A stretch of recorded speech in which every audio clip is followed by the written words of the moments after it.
Hello, welcome back to our channel doubt expert. I hope आप सभी लोग अच्छे हो। सो आज हम फिर से लेके आए हैं अपना नेक्स्ट क्वेश्चन अपनी series doubt of the day का। जो लोग न्यू हैं चैनल पर उन्हें मैं बता दूं, हमने एक सीरीज़ शुरू करी है डाउट ऑफ द डे के नाम से, जिसमें हम आप ही के द्वारा जो पूछे हुए क्वेश्चंस हैं, जो आप हमसे व्हाट्सएप पे टेलीग्राम पे क्वेश्चंस पूछते हैं, उनमें से one of the best and the important question यहाँ पे डिस्कस करते हैं with in the video form या अपलोड करते हैं। रेस्ट जो भी आपके क्वेश्चंस होंगे उनका आपको फ्री सॉल्यूशंस आपको ज़रूर मिलेगा। सो जिस किसी का भी ऐसा कोई डाउट है सो आप कमेंट कर सकते हो या फिर व्हाट्सएप पे टेलीग्राम पे मैसेज कर सकते हैं। You will definitely get your solution. Okay, so आज हमारा क्वेश्चन है, एक स्टूडेंट है, नेम उनका आकाश वर्मा। ओके, सो आकाश वर्मा ने क्वेश्चन पूछा था जिसका सोल्यूशन में वीडियो के थ्रू यहाँ अपलोड कर रहे हैं, डिस्कस करते हैं। क्वेश्चन रहेगा आपका ज्योमेट्रिक प्रोग्रेशन से, लाइक जो जीपी होती है। ओके, क्वेश्चन क्या है, if the 3 geometric means be inserted between 2 and 32 then what will be the second geometric mean. अब देखिए 2 and 32 हमारे पास दो नंबर्स है, एक 2 है एक 32। ओके, उन दोनों के बीच में 3 आपके ज्योमेट्रिक मीन्स इंसर्ट किए गए हैं। लाइक क्या है, एक G1 है फर्स्ट ज्योमेट्रिक मीन, सेकंड है और थर्ड है। अब हमारी प्रॉपर्टी क्या कहती है कि अगर हमारे पास कोई भी ज्योमेट्रिक मीन्स दो नंबर के बीच में इंसर्ट किए हुए हैं तो वो क्या फॉर्म करते हैं, वो फॉर्म करते हैं एक GP, that is the geometric progression. ठीक है, तो अब ये पूरी एक GP हो गई।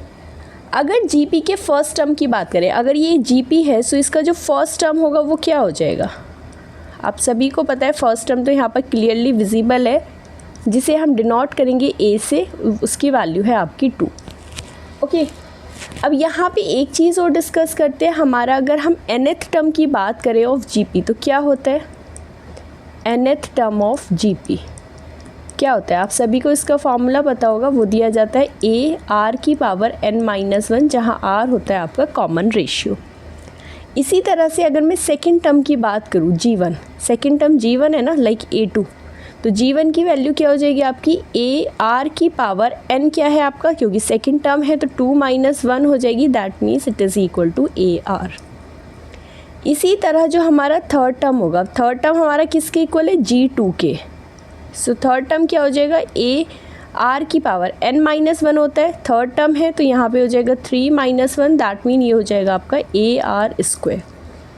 ओके, इसी तरह जो आपका फोर्थ टर्म है, फोर्थ टर्म क्या है यहाँ पर, फर्स्ट सेकंड थर्ड फोर्थ, वो दिया हुआ है आपको G3। कैसे फाइंड करेंगे, AR⁻, फोर्थ टर्म है तो 4 - 1, ये हो जाएगा आपका AR³। इसी तरह बात करते हैं फिफ्थ टर्म की। देखो फिफ्थ टर्म आपका क्या दिया हुआ है, 32। अगर फिफ्थ टर्म हम फाइंड करेंगे तो क्या हो जाएगा, AR⁻5 - 1, दैट मीन्स AR⁻4, और जो हमें दिया हुआ है 32। इसे आप मान सकते हैं इक्वेशन नंबर 1, इसे आप कह सकते हो इक्वेशन नंबर 2।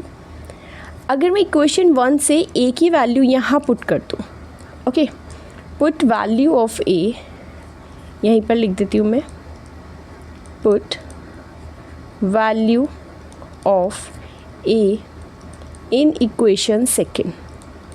सो क्या मिलेगा आपको, यहाँ से A की वैल्यू पुट करिए, मिलेगा आपको 2 × R⁻4 इज़ इक्वल टू 32। अब क्योंकि 2 इधर मल्टीप्लिकेशन में दूसरी साइड जाएगा तो क्या हो जाएगा, डिवाइड में, तो R⁻4 की वैल्यू आ जाएगी 32 डिवाइडेड बाई 2। ये जाएगा आपका 2 × 1 = 2, 2 × 6 = 12। सो R⁻4 की वैल्यू आ गई 16। अच्छा, 16 को क्या मैं लिख सकती हूँ 2 की पावर 4, 2 × 2 = 4, 2 × 8, 2 × 16। यहाँ से R की वैल्यू आ जाएगी, अगर आप कंपेयर करोगे तो 2। ओके, अब आपके पास A की वैल्यू आ गई, B की वैल्यू, सॉरी R की वैल्यू आ गई। ठीक से क्वेश्चन अगर एक बार देखेंगे तो हमें फाइंड करना है what will be the second geometric mean. अब सेकंड ज्योमेट्रिक मीन मतलब हमें क्या फाइंड करना है, हमें फाइंड करना है G2, और G2 की वैल्यू हमारे पास क्या है, G2 की है हमारे पास AR², करेक्ट। तो इसी तरह से अगर हम यहाँ पे लिखेंगे जो हमें फाइंड करना है सेकंड ज्योमेट्रिक मीन,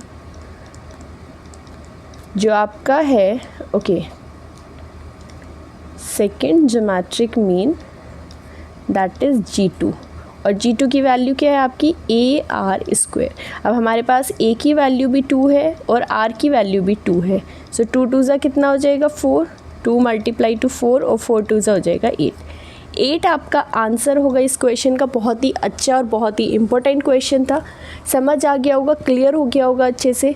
ओके, सो ऐसे ही अगर आपका कोई और डाउट है, कोई भी क्वेरी है regarding anything from the maths sir, so you can post it on the Telegram, या फिर आप व्हाट्सएप पे पूछ सकते हो, टेलीग्राम पे, या फिर कमेंट भी कर सकते हो। Okay, your doubt will be resolve. मिलते हैं फिर इसी तरह नए क्वेश्चन के साथ next day. Okay, till then bye.